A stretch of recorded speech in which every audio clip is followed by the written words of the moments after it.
Proverbe 11. La balance fausse est en horreur à l'Éternel, mais le poids juste lui est agréable. Quand vient l'orgueil, vient aussi l'ignominie, mais la sagesse est avec les humbles. L'intégrité des hommes droits les dirige, mais les détours des perfides causent leur ruine. Au jour de la colère, la richesse ne sert de rien, mais la justice délivre de la mort. Nous voyons que le choix à faire, Seigneur mon Dieu, entre ces choses est évident. La justice de l'homme intègre aplanit sa voie, mais le méchant tombe par sa méchanceté. La justice des hommes droits les délivre, mais les méchants sont pris par leur malice. À la mort du méchant, son espoir périt, et l'attente des hommes iniques est anéantie. Le juste est délivré de la détresse, et le méchant prend sa place. Par sa bouche, l'impie perd son prochain, mais les justes sont délivrés par la science. Quand les justes sont heureux, la ville est dans la joie, et quand les méchants périssent, on pousse des cris d'allégresse. La ville s'élève par la bénédiction des hommes droits, mais elle est renversée par la bouche des méchants. Celui qui méprise son prochain est dépourvu de sens, mais l'homme qui a de l'intelligence se tait. Celui qui répand la calomnie dévoile des secrets, mais celui qui a l'esprit fidèle les garde. Quand la prudence fait défaut, le peuple tombe, et le salut est dans le grand nombre de conseillers.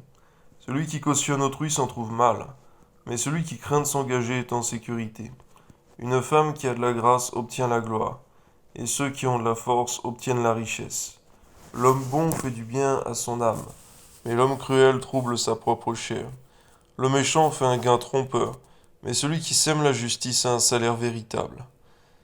Ainsi, la justice conduit à la vie, mais celui qui poursuit le mal trouve la mort. Ceux qui ont le cœur pervers sont en abomination à l'Éternel, mais ceux dont la voix est intègre lui sont agréables.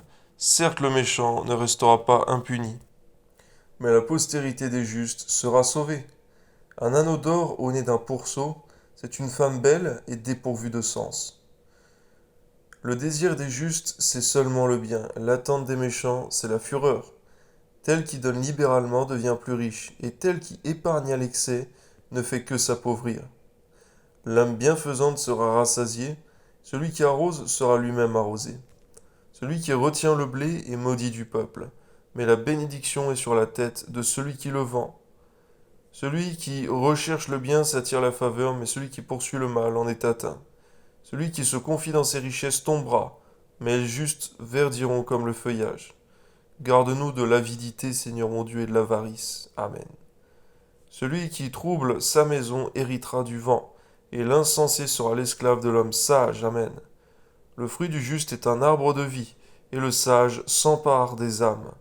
Alléluia. Voici, le juste reçoit sur la terre une rétribution, combien plus le méchant et le pécheur. Amen.